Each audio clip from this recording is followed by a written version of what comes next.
हे ज्ञानीगुणी मंडली महापुरुष लिखिले कहले तहींकी तार पूर्व भागरे जो छतिया ग्राम रही द्वापर जुगर युधिष्ठिर महाराज ये आश्रम करते केतेबेले ना जेतेबेले कपट पोषा खेल कौरव मान हारी 12 वर्ष वनवास जाइथिले पांडव पांच भाई ये 12 वर्ष वनवास अवधि काल रे युधिष्ठिर राजा धर्मराज युधिष्ठिर यहीठारे आश्रम करिथिबार मालिका शास्त्र प्रमाण मध्य मिलुछि तेणु ये हूँ पुण्य क्षेत्र धर्मराज युधिष्ठिर जदि ये करते आश्रम ए ज्ञानी गुणी मंडली ये क्षेत्र टे पाद पकई दिंतु सी पुण्यर अधिकारी आम हो से क्षेत्र में पाद पकई जो पुण्य आमको प्राप्त हो युधिष्ठिर जो आश्रम करते तहु पूर्वनी कटक बौला ग्राम अछि 3 बट वृक्ष अछंती तही महिमा किछि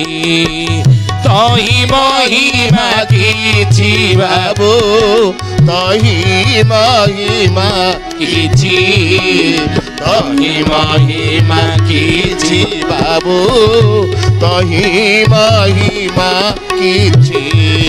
से युधिष्ठिरंकर जोटी आश्रम द्वापर जुगर थिला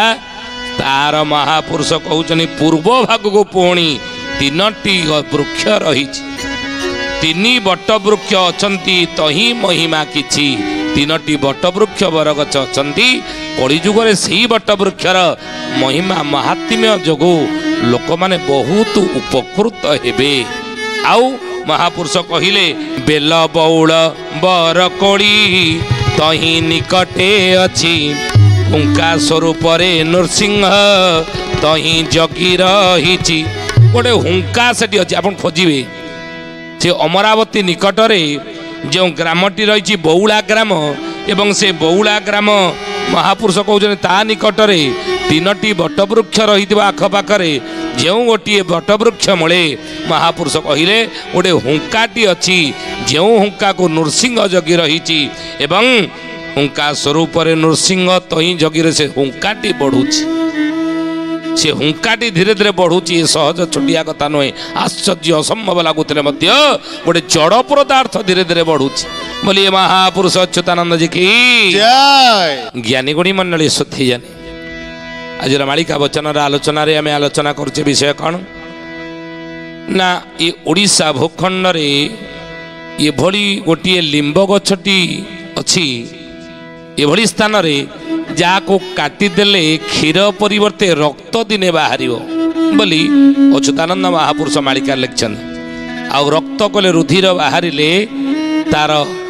समाज रे कौन कौन सब घटना गुड़िक से घटव ये विषय में आलोचना करुचे बोले बाबूरे 3 हाथ 12 आंगुड़ी हुंका होइब उच्च तहु जानिब रामचंद्र कड़ी होइब शेष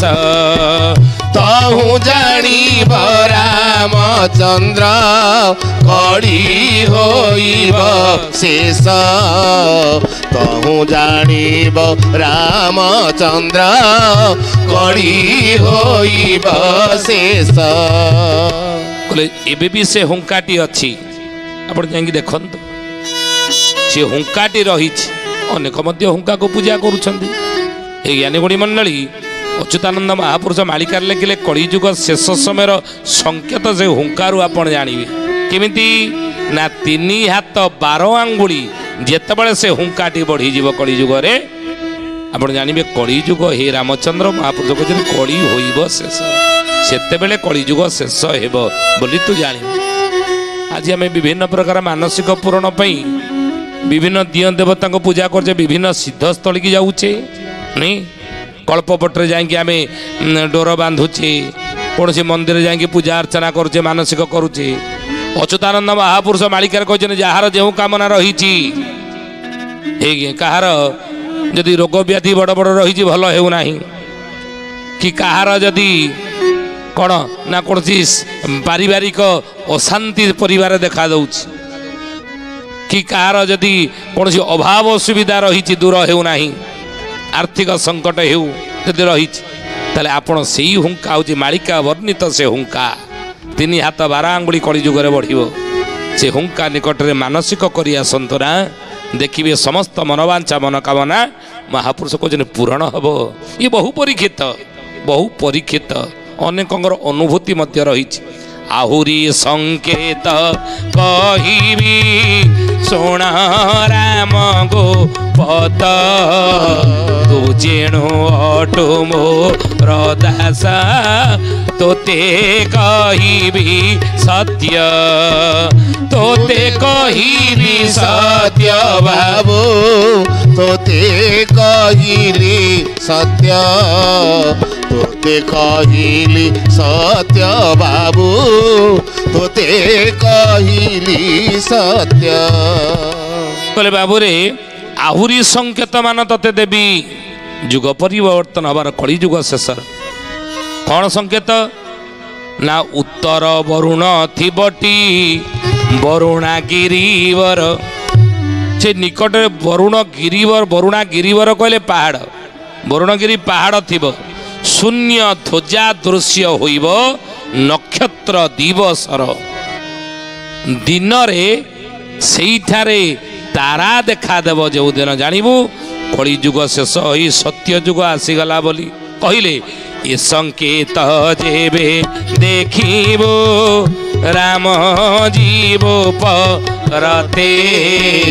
आमर हाड़िया शरण प्रभु तो पाद गते पामर हाड़िया शरण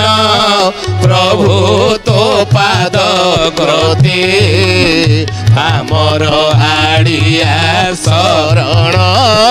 प्रभु तो पाद गते ये संकेत जेबे देखिबो राम जीवु परते हे रामचंद्र अच्छे तो कह तू परते जीव विश्वास करिबू कौन विश्वास करिबू ना हाड़िया छतिया बटरे हाड़िया कमार चाहिए प्रभु पथ को श्रीक्षेत्र जे 7 दिन बसी भगत को लोड़ा को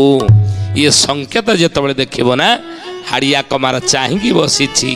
कौन चाहिए बसी ना से केतेबेले प्रभु आसवे ये खंडगिरी बा छतिया पट को नीलगिरी रे परिणत दिने करिवे बोली प्रभु वचन देइछंदी से समय आसीगला बोली राम तू जानिबू अच्युतानंद महापुरुष ये संकेत 3 हाथ 12 आंगुली जिते से हुंकाटी बढ़ दिन में तारा वरुणा पर्वत पहाड़ उपर गिरिवर उपर देखादेव आई समय महापुरुष कहते प्रभु नीलकंदर छाड़ी छतिया बटरे 7 दिन पे आसी विराजित हेबे बोली हाड़िया कमार बर मागिता से अपेक्षा करी अछि ता मनोवांछा मनोकामना पूर्ण हेब ये संकेत देखिले आई समय लिंब गछ को काटिदेले से अमरावतीर सेठू क्षीर नुह रक्तर सुଅ छुटिब रक्त बाहर ज्ञानी गुड़ी मंडली सुधी जानी आज तो समय होती आसंतु वाणी की विराम देवा प्रभुंकर नाम नहीं कि तापूर्व जड़े भक्तर ना कहवा कहले छतिया ग्राम आदि बट स्थान अद्भुत लीला से स्थाने भियाण साधु चरण से जन्मी बहुते उदय बेल को अनाई थिबे उदय बेल को अनाई थिबे उदय बेल को अनाई थिबे